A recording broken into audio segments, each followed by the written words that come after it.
जनाब, वफाकी बजट कल पेश किया जाएगा। बजट में ताजरों और सनतकारों को क्या क्या रिलीफ मिलेगा और ताजिर व सनतकार इस हवाले से क्या तवक्को कर रहे हैं। ऐवान सनत व तिजारत सक्खर के सदर क्या कहते हैं, इस बारे में मजीद बताएंगे सक्खर के ब्यूरो हेड शाहिद अली।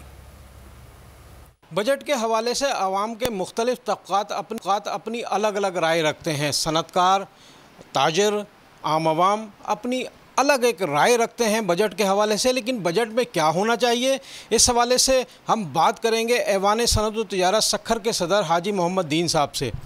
हाजी मोहम्मद दीन साहब, ये फरमाइए कि कैसा बजट होना चाहिए जो आवाम को भी बेहतर लगे, सनतकारों ताजिरों को भी बेहतर लगे। बजट हमेशा की तरह आवाम दोस्त होना चाहिए। उसकी मेन वजह यह है कि जब तक आप सनतकार को और ताजिर को रिलीफ नहीं देंगे, तजारत सनत जो है वो रीढ़ की हड्डी है पाकिस्तान की, और हमें इसका रिलीफ मिलना चाहिए। उसके साथ साथ आवाम को आप रिलीफ दें। उसमें सबसे पहले बिजली के नर्ख कम होने चाहिए, आटा चीनी इस पे रिलीफ मिलना चाहिए। इसके साथ साथ जो खुर्द नोश की अशियाँ हैं उसमें कम से कम रेट होने चाहिए। उसका समर आवाम तक पहुँचेगा और वो फ्रूटफुल साबित होगा।